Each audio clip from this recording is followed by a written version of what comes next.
Good morning and good afternoon and good evening to you all. I'm Rustin Edwards, based in Geneva, with my esteemed colleague, Mr. Matt Stanley in Dubai, and welcome to season 2 of The Smoking Barrel. Season 2. Look at us go. The repeat series. It's always that. This is the difficult album, the difficult second album. Well, you know what they always say? They always say that 2 wins is a streak, 3 is a trend. So we're in a streak right now. Right, here we go. Well, we had 3 weeks off. Did you have a nice little break? Oh, it was a good break. Good break to see how things are going. It's good to see, in some cases, the tourism is still running amok in Europe. I was actually kind of surprised. We spent a week in Italy, and the amount of American tourists was quite surprising. I didn't think this, but with the strength of the US dollar, I can see why there was a lot of American tourists. I was going to say, you almost, what say you of your comrades that they don't like traveling outside the US? Shock. I can't believe that. And how about yourself, Mr. Stanley? Yeah, fine. I've actually played a lot of golf and got worse. So, they're going away for a while. I played at least twice a week the last 3 weeks, and my game has deteriorated every single time that I've played. So that can fuck right off. No, sorry, excuse me. Insert beep. No, it's been nice. Look, the weather here was the 1st of May today. Happy Labor Day, everyone. Dubai is absolutely buzzing. I mean, it really is. We went away, the family went away, I think just last time on the last episode, and how busy it was. I mean, then we had the Eid break. No, Eid al-Fitr. That was exceptionally busy too, and it hasn't really stopped. I mean, look, seasonally, we're coming into the hot period of the year. But I mean, more and more is going on. I read the other day that Versace were looking to set up, I think it was Versace, were looking to build a hotel with an air-conditioned beach so that the sand wasn't too hot on your feet. So, like, similar, I suppose, the opposite of underfloor heating, underfloor cooling. Why not? We're in the land of opportunity. Well, I mean, the one thing that seems to be the big opportunity is that, if you're looking at where markets have gone over the last month, especially for the month of April, we had the massive rally on the back of the OPEC surprise cuts at the beginning of April, which now kind of seems that just an April Fool's joke, because now crude has collapsed back to below where it was before the announcement happened. Yeah, I mean, look, you have to wonder at what point, do people start getting itchy within the group that they don't like it below 80? Is it sustained? Is it a sustained period of time? Let's say it flirts around $75 a barrel for 2 weeks, 3 weeks, or is it just a correction, or say not a correction, but an adjustment in how people valuing crude? Because it was. Where were we? Say mid 82.50 on the 24th of April. We were at 87.20 on the 13th of April, and then last week we went down to 77. So I don't know. I think the market is watching that, and is anticipating that OPEC will do what they have to if Brent does drop. The telling thing to me is that OPEC so far from Q4 here into Q1 and Q2 has cut 3.6 million barrels of production quota, and it's basically left a gaping yawn in reaction from the market. As in, that is great, but demand probably still not strong enough to even support the current production levels.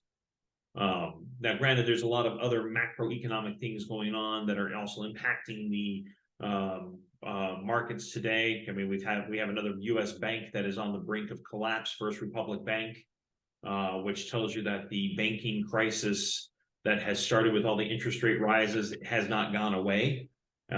Probably will continue as the next domino falls in this slow motion domino train. So I think that actually adds to the negative sentiment that's in the marketplace, and that probably contributed to some of the risk off that has happened. Because conversely, we've had Bitcoin has actually skyrocketed over the last month, and has been hitting up against $30,000 of Bitcoin, which some people are using as a proxy of people going for a quote unquote safe haven, central bank controlled asset. But nevertheless, Yeah, I mean, it's an interesting flow of how the markets have readjusted lower. And as you said, what is OPEC going to do at this point? well, just on the First Republic Bank story, and this is something that, I think it will be a developing story. The more I think this is the, I won't say tip of the iceberg, because I don't see it as a sort of looming crisis. But at what stage did it become the responsibility of bigger banks to bail out smaller banks? We touched on it, last series, what happened with Credit Suisse and UBS came to the aid of them. I think that was their last ever set of results, came in only 2 weeks ago. Now JP Morgan are looking to put together a bailout package for First Republic Bank. At what point did they become, governance? Bigger banks become governance. Anytime the federal entity can get the commercial side or the private sector to step in and take over an ailing bank, they'd much rather do that, because the federal government is not in a position to run a bank. That's not the federal government's job. And so if you can bring in a rescue package, and therefore all the deposits no longer become part of the burden of the FDIC to cover, it's the burden of the rescuing bank. So it is a case of they'd much rather have arrange a bailout or a takeover from a third-party bank versus let the federal government take over. Because when the federal government takes over, that means the FDIC comes in, and that means all your deposits above $250,000 are no longer covered under the insurance package. Now, SVB, okay, 100% were covered. Will they do the same thing for First Republic? And if they do the same thing for First Republic, that just starts causing this big slippery slope where there is no risk, and any bank can do whatever they want if the federal government's going to cover 100% of the deposits. I mean, it just, what's the incentive of catching a falling knife? Whatever the issues are, there are issues. If you boil it down to, us as the end user or Joe Public, I think Charlie Munger was interviewed over the weekend. He's Warren Buffett's older partner, only 99 years old, and still actively investing in markets. God believe if I'm ever that age, I'd be happy camper. But nevertheless, he says the biggest issue he sees with a lot of the banks in the United States and possibly in Europe is the fact that they're all sitting on a bunch of commercial real estate, which has lost a lot of value and it continues to be under pressure. And as they mark to market those assets on their balance sheets, it starts causing a massive impairment against what their current deposits are. So there is a fundamental case that as interest rates go up and you have all these lower cost loans that you can't really protect on the rising, and you lose out on the opportunity of going into other businesses because people aren't building commercial real estate. And post-COVID, people are still working from home. People are still working in alternative work environments. And so you end up with a case that these assets become less and less valuable. And so there needs to be an impairment of some type when it comes to those types of things sitting on balance sheets, and it's hard for banks to come to realization on those terms. And so, look, and I think that's a good point, and it is all around about interest rates. I mean, the current generation, everyone who's been in the markets the last 10, 20 years, we are used to a low interest rate environment, and free money.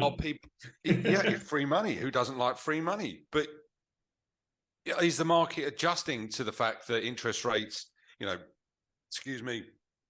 got the Fed meeting this week, market's pricing another 25 basis points cut, and then seems to be that will be the end of the current interest rate rise cycle. I mean, Australian Central Bank didn't increase their rates.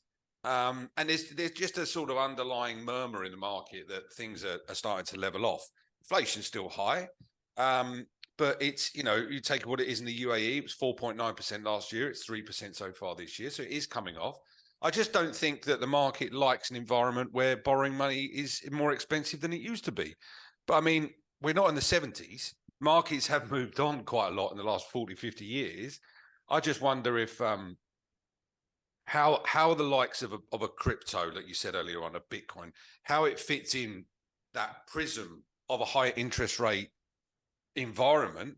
And is it necessarily an asset class when people say, well, I don't want to be in bonds, I don't want to be in gold, I'd much rather be in crypto? I don't think it's there yet. And I think the fiat money movements, opportunities will still be there. I'm not a I buyer. think that will be there as well. I mean, but I think the hope trade that everybody's talking about, that you see a lot of analysts talking about, is the pivot. You know, people are still predicting that sometime in Q3 or Q4 there'll be a cut in interest rates. Yeah, which is an amazing mindset to say that the Fed has spent all this time raising interest rates. All of their commentary has been around the fact that you know, they need to see inflation come off, back to their 2% baseline number. They need to see other things slow down the economy in order to absorb those interest rates. The job numbers have been actually coming in better, so more people are finding work than before. Wages are going up, which contributes to the inflationary spiral. And so the core inflation still remains fairly robust, even though the overall inflation has come off because energy prices have come off. Now, yeah, I mean, yeah, look, that's a point. I mean, look, what we have here in the Middle East, just staying within it here, is that at the end of each month, prices for gasoline or diesel at the pump are announced for the month ahead. We saw an increase last month, gasoline prices 5%. And look, I don't want to rub your European faces in how cheap our gasoline is. I mean, we don't even have prices on a board outside the gas station about what it's going to cost you. You just fill up and you pay and you go, oh, look, it's 10, 20 dirhams more expensive than it was last month.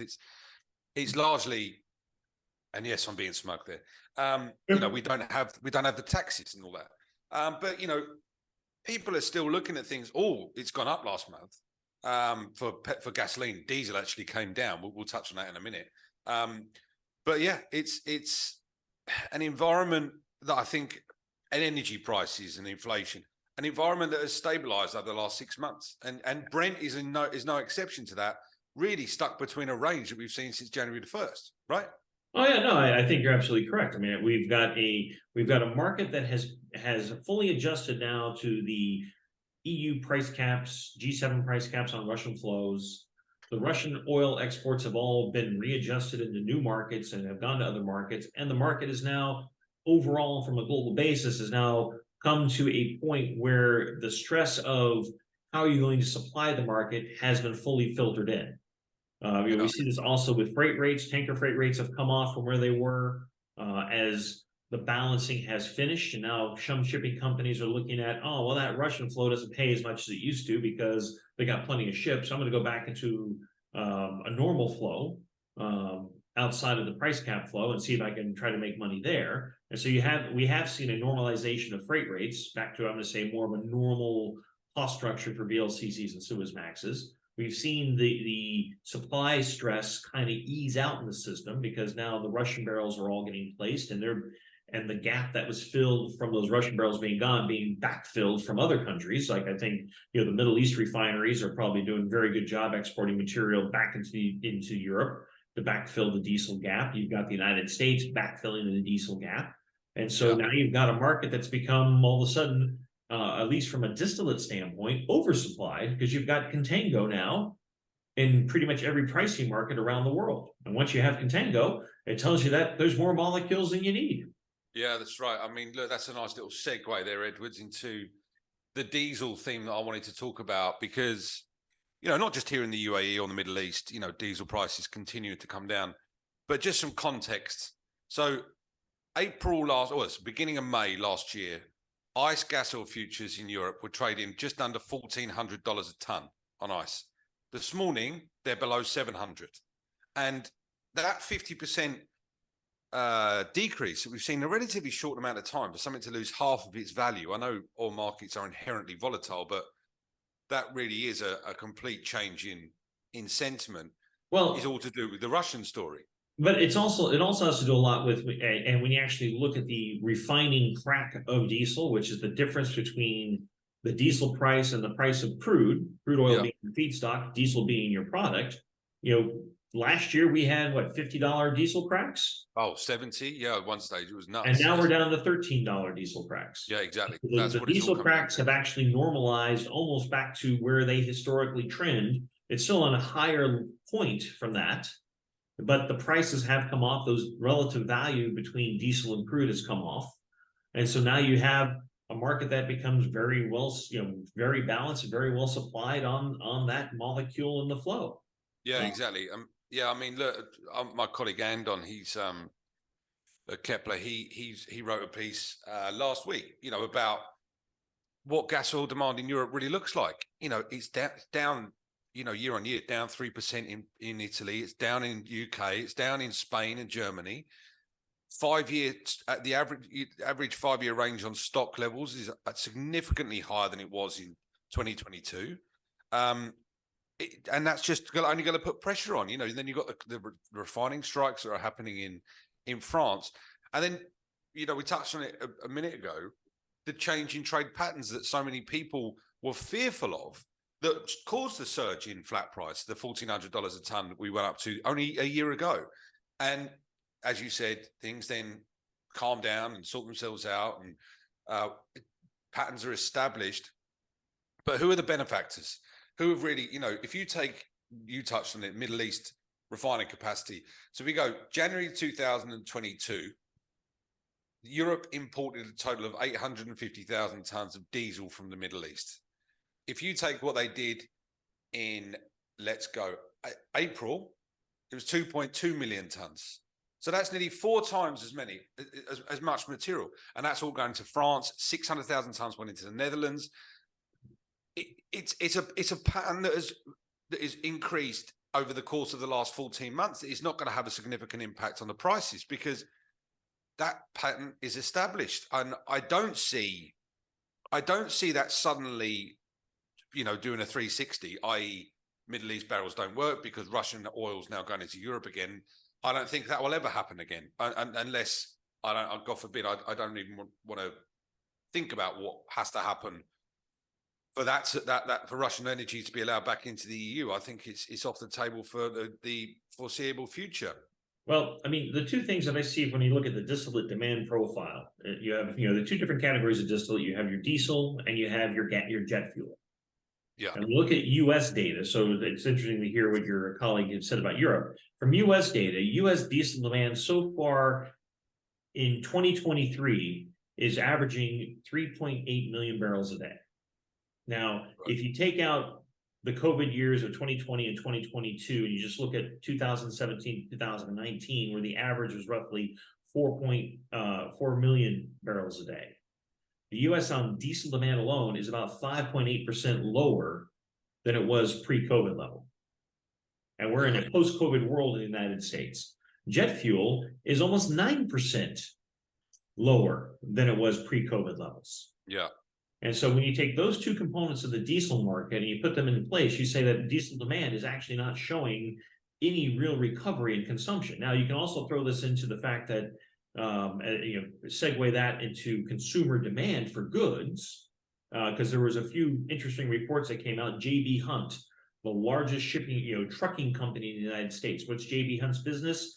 They take containers from a port, bring it to a warehouse, break it down into smaller parcels, and then ship those smaller parcels to the end customer around the United States. They see a 50% drop in utilization of their fleet. Wow. 50%. 50% drop so far this year compared to last year. Wow. And so that tells you that consumer demand's not there. When you start looking at PMI data that's come out, the big number that came out yesterday was the Chinese PMI data. Manufacturing PMI in China is back to contraction. It came out at 49.2 versus 51.9 last month. So if Chinese manufacturing PMI is in contraction, that doesn't bode well for overall demand for consumer energy or for diesel, because diesel is the number one industrial fuel. Yeah. And if you also put the fact that China has increased the export quotas for the next quarter to 10 million tons, of which predominantly that's going to be diesel coming into the market, it bodes that we could see substantially weak distillate markets going here into the next couple of months as Russian flow gets rerouted into certain markets. I agree. Exports come into different markets, and the contango that's currently there probably deepens into a more significant carry. I agree. And look, Chinese refining exports are at a 7-year high. I can't see that. I mean, look, this is the argument, not an argument, but the discussion. why are Chinese exports at 7-year high? I mean, this cynic in me, and he's quite a big one, if he's getting cheap, if China teapots are getting cheaper feedstock, why not export and try and increase your market share in the products market? I mean, if they're buying Russian material that's cheaper than they can buy from, say, Saudi Arabia, I mean, that's their prerogative. I would take one more step further. How do you create GDP? By having economic activity. What's a big source of economic activity? I'm bringing in crude that's $30 cheaper than everybody else, and I'm exporting all the product to the market. You're now creating basically a perceived increase in GDP flow because you are creating economic activity around your massive refining capacity. And so you're actually helping support the 5% GDP line, because everything else I read about what's going on inside China, everything else looks kind of having trouble getting going post-COVID. Granted, it's Golden Week now. Usually they see an influx of cash into different markets as people get their little red envelopes from their family members. But nevertheless, the industrial demand, the unemployment in China for youth unemployment is higher. The construction output's not there at the moment because a lot of the local municipalities are having trouble financing the different construction projects they're supposed to be doing. And so you do end up with, you can actually run all your refineries full, export everything you don't need, and you've got GDP growth. That's the cynic in you is even bigger than me. Blimey. No, you're right. Look, it's a discussion that I think we should have, certainly, and people get involved, like, comment, subscribe, but it's it is getting to that point where people can leverage to a certain point. Why not do it? I mean, look, just going back to what you were talking about, jet fuel story. I don't see demand ever getting back to pre-COVID levels, and I don't think if you're a sensible, major airlines, Emirates were on the radio this morning here on the local business breakfast. They're still not, demand. They see roofing. People should book July, August holidays because demand is going to go through the roof. But they're still, all their fleet is not back yet.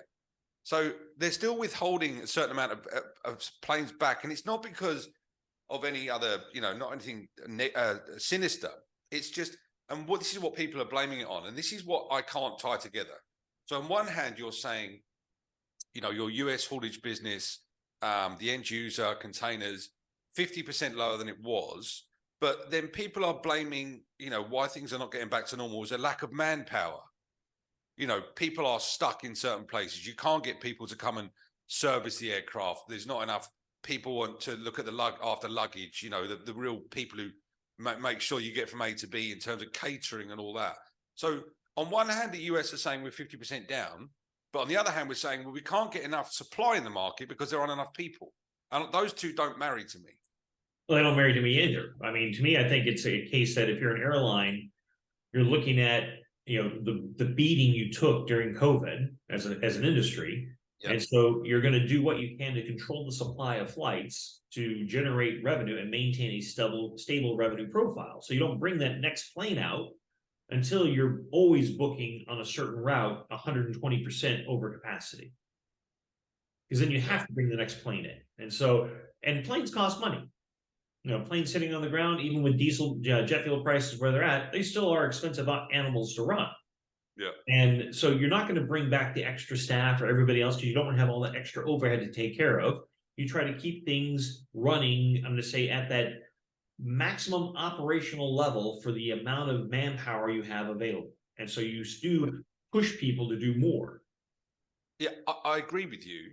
But I think this is where you will have demand destruction coming in. Because what people will go, well, hang on, I'm trying to book my summer holiday. Things are getting back to normal. Like you said, I mean, we're looking in the rearview mirror. Of course we are. In a post-COVID world, people want to start looking at certain things. Prices are going up across the world. But the reason they're not is because people are now looking to rebalance their balance sheets because of what happened during COVID. I think people are going, do you know what? I'm going to stay here. I'm going to stay here and I'm going to go to Alton Towers, whatever it will be. But you throw on top of that the cost of living increase that has happened in a lot of the OECD nations. And with that cost of living increase, that the amount of disposable income becomes less and less that you can do to go book a travel somewhere, to book trips somewhere.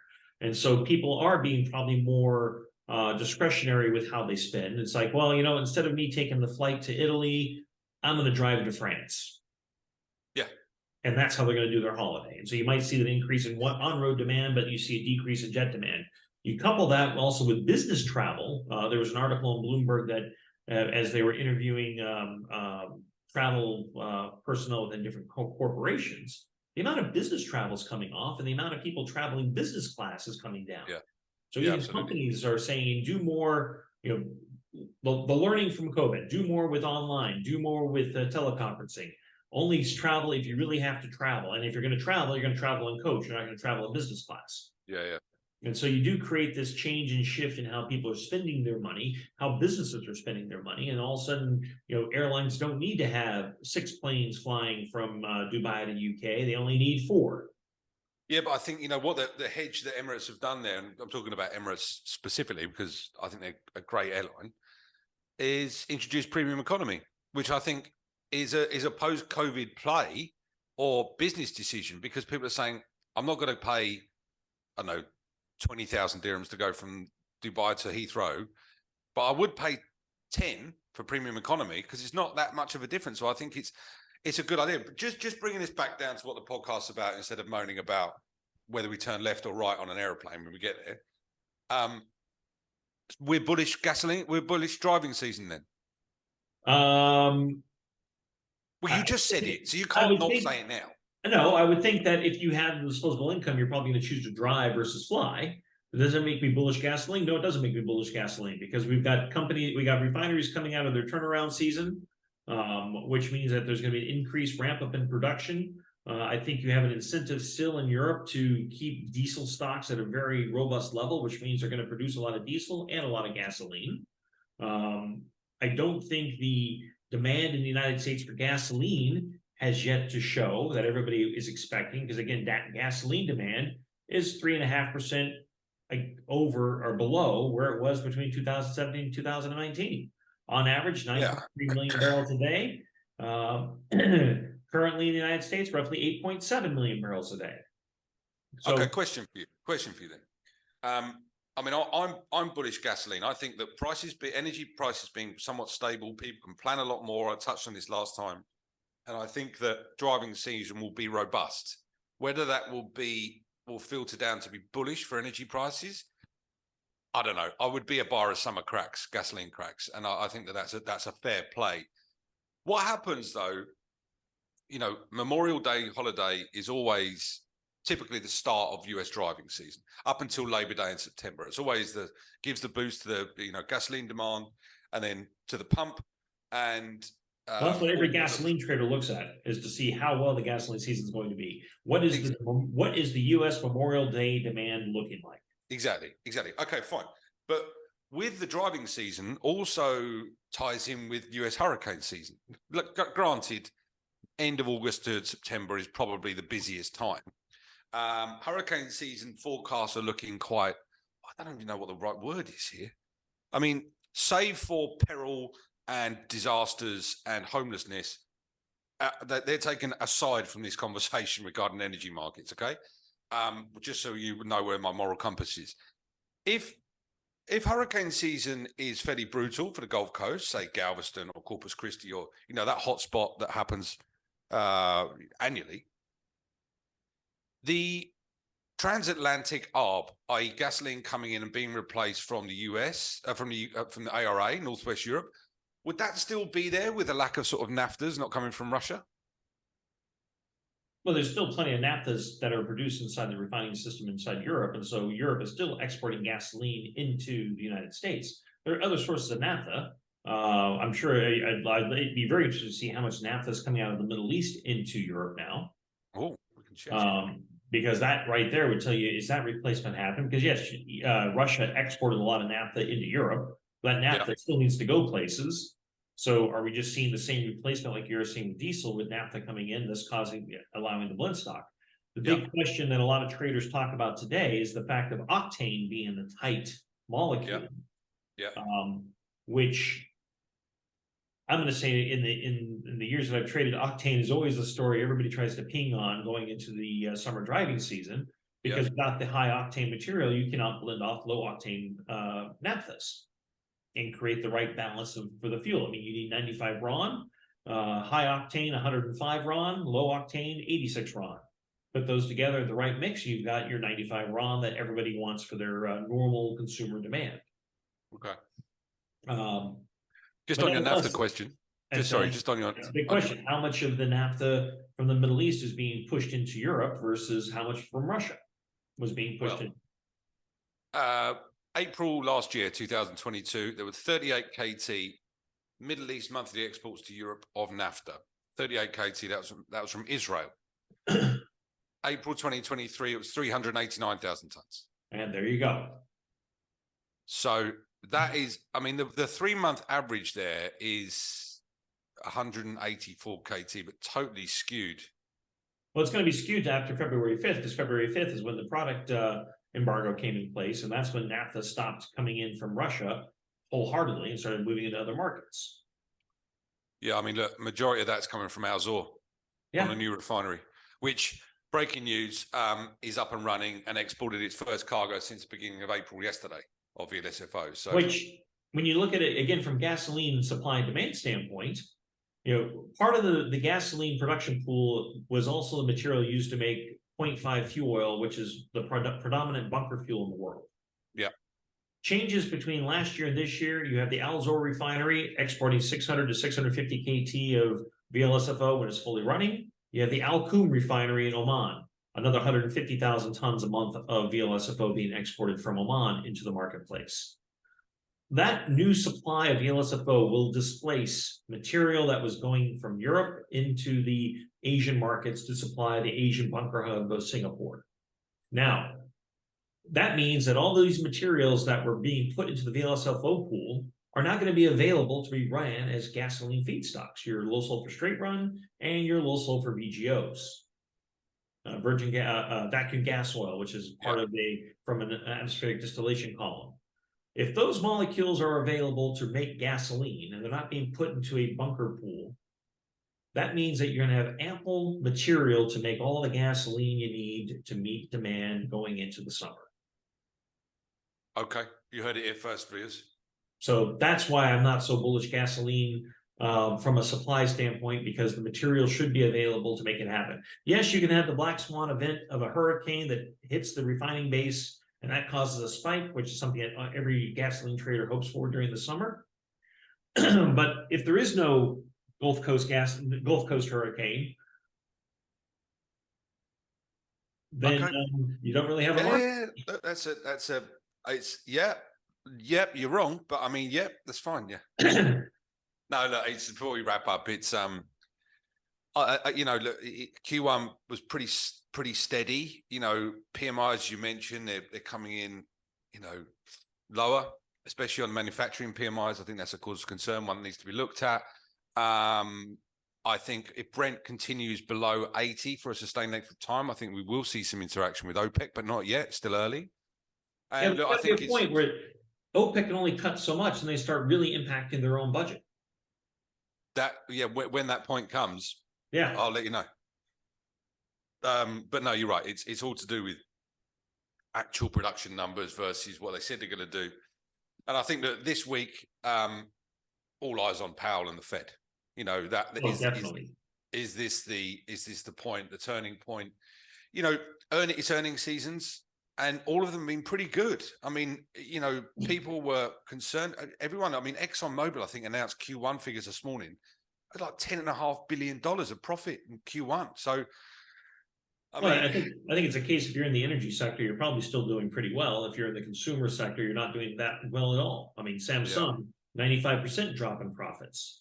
I mean, and that's basic on the memory chips and their consumer demand goods. So it is a case of some sectors will do better than others. I think a lot of the larger banks are reporting great earnings because the higher interest rates means they're charging more for loans and therefore making more of their own financing.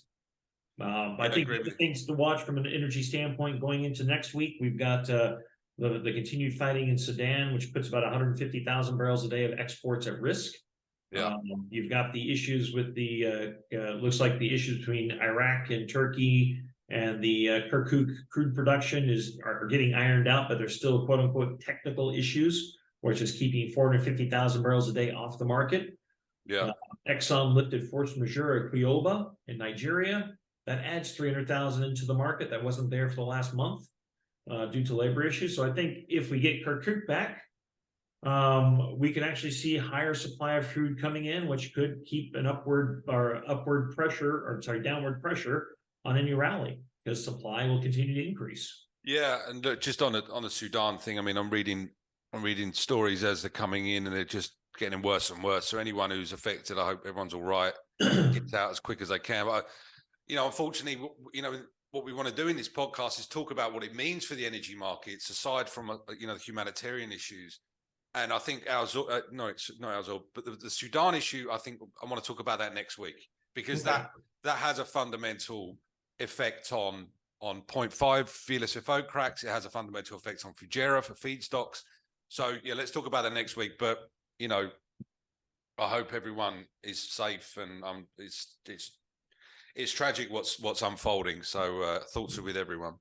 Yes, it is. Well, as Matt said, that we've come to the end of another podcast here today. Season 2. Welcome to the first issue of season 2, and we hope to see you guys later.